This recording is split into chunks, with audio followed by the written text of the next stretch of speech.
اللهم صل على محمد وآله. اعوذ باللہ من الشیطان الرجیم. بسم اللہ الرحمن الرحیم. الحمد للہ رب العالمین والصلاة والسلام علی سید الانبیاء والمرسلین وعلی آلہ الطیبین الطاہرین.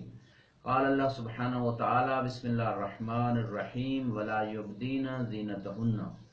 آج ہم بات کرنا چاہ رہے ہیں کو ایجوکیشن سسٹم کے اوپر اور وہ مخلوط نظام تعلیم جو بہت سارے سوسائٹیز میں غیر اسلامی معاشرے میں بھی اور بہت سارے اسلامی سوسائٹیز کے اندر بھی رائج ہو چکا ہے اور تیزی سے اس کو ایکسیپٹ کیا جا رہا ہے. ہم بات کرنا چاہتے ہیں کہ اسلامی نقطہ نگاہ سے اس میں کون سے ایسے مفاسد ہمارے سامنے آ رہے ہیں. اگر ہم دیکھتے ہیں چاہے پرائمری کلاس سے لے کر school level, college level, university تک جو مختلف مراحل میں کو ایجوکیشن سسٹم ہے، چونکہ بچی جو ہے 9 سال کی عمر میں بالغ ہوتی ہے اور بچہ 14.5-15 سال کی عمر میں جا کے بالغ ہو جاتا ہے، اور بلوغ سے پہلے ہی کچھ آثار ایسے ہیں کہ اس میں شریعت کہتی ہے کہ اجتناب کیا جائے اختلاط سے. ہاں، عورت فقط اس مقام پہ باہر جا سکتی ہے جس میں واجب امور ہے، حج ہے. علم سیکھنا بھی شریعت نے اس پہ بہت زیادہ زور دیا ہے. اطلب العلم ولو کان بالصین، مشہور حدیث ہے کہ اگر چین جانا پڑے علم حاصل کرو. اور فرمایا طلب العلم فریضہ علی کل مسلم و مسلمہ، کہ ہر مسلمان مرد عورت پہ علم حاصل کرنا فرض ہے. اور علم کی 2 کائنڈز بیان کی گئیں، ایک ہے علم الادیان اور دوسرا ہے علم الابدان. دین کا علم حاصل کرنا بھی ضروری ہے، اور ابدان سے مراد ٹیکنالوجی ہے اور طب ہے، آپ میڈیکل کا شعبہ لے لیں، سائنس کا، جو بھی سارے یہ شعبے ہیں یہ سب علم الابدان کے اندر آتا ہے.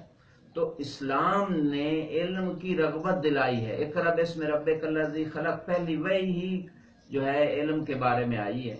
تو علم کی امپورٹنس سے انکار نہیں کیا جا سکتا. یہ الگ بات ہے کہ آج دنیا میں ٹیکنالوجی میں بہت ساری چیزوں میں مسلمان پیچھے ہیں، حالانکہ علم ان کے پاس ہونا چاہیے تھا.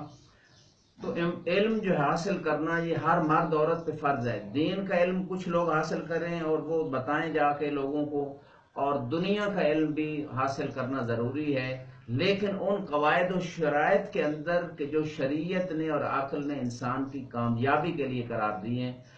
اور ان شرائط کا خیال رکھنا اس لیے بھی ضروری ہے کہ جو انسان کی زندگی کا مقصد ہے اس مقصد سے دور نہ ہو جائے. اللہ سبحانہ وتعالی ارشاد فرماتا ہے وَمَا خَلَقْتُ الْجِنَّ وَالْإِنسَ إِلَّا لِيَعْبُدُونَ، کہ جن و انس کو میں نے اپنی عبودیت کے لیے پیدا کیا ہے. لہذا جہاں بندگی پہ حرف آ جائے، جہاں انسان خدا سے دور ہونا شروع ہو جائے، جہاں اس رازق خالق رحمان و رحیم خالق سے انسان دور ہونا شروع ہو جائے، تو وہ اپنے مقصد سے دور ہو رہا ہے اور اپنی ناکامی جو دنیا کے اعتبار سے یا آخرت کے اعتبار سے خود اپنے ہاتھوں سے اس سلسلے کو قائم کر رہا ہے. لہٰذا انسان کو ایجوکیشن سسٹم میں یہ چیزیں ملاحظہ کرتا ہے کہ بے پردگی ہوتی ہے، اور نعوذ باللہ نامحرم کی طرف آنکھیں اٹھتی ہیں، نامحرموں سے حد سے زیادہ بات کی جاتی ہے، اور بہت سارے مفاسد جو ہماری سوسائٹی میں سامنے آتے ہیں. جب ایسی تربیت ہم نسلوں کی کرتے ہیں تو ہماری پوری سوسائٹی نعوذ باللہ پھر فحاشی، بے حیائی، بے دینی کی طرف راغب ہونا شروع ہو جاتی ہے. اور ہر وہ سسٹم، ہر وہ نظام، ہر وہ سلیبس جس میں انسان کی روح کو تربیت نہ کیا گیا ہو، جس میں انسان کو انسانیت نہ سکھائی گئی ہو، جس میں انسان کو اس کے خالق سے ریلیٹڈ نہ کیا گیا ہو، وہ انسان کی کامیابی کے لیے وہ نظام، وہ سسٹم کافی نہیں ہے، بلکہ وہ ناکام ہے.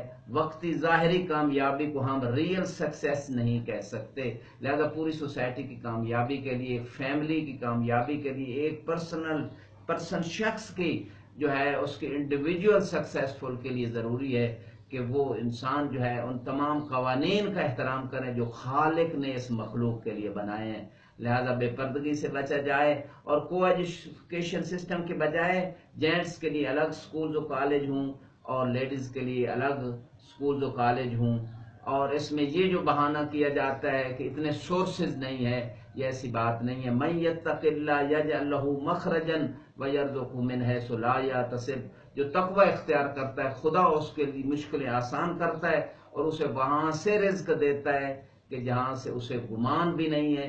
لہذا ہمارے خصوصاً اسلامی سوسائٹی میں اور والدین کو چاہیے اور نوجوان نسل کو چاہیے کہ وہ ایسے سسٹم کی حوصلہ شکنی کریں جس میں شیطان داخل ہو جاتا ہے، اور جب مرد عورت ملتے ہیں تو شیطان ان کے اندر داخل ہوتا ہے اور وہ خرابیاں کرتا ہے، اور جس معاشرے میں عفت ختم ہو جائے، طہارت ختم ہو جائے، تو وہ معاشرہ پھر بے دین معاشرہ ہو جاتا ہے، وہ رحمان کے قریب نہیں ہو سکتا، اس معاشرے پہ خدا کی رحمت نازل نہیں ہوتی، وہ معاشرہ دنیا میں بھی ذلیل و خوار ہوتا ہے اور آخرت میں ذلت اس کا مقدر ہوتی ہے۔ خدا ہم سب کو دین مبین سمجھنے، اس پہ عمل کرنے کی توفیق عطا فرمائے۔ وآخر دعوانا ان الحمد للہ رب العالمین۔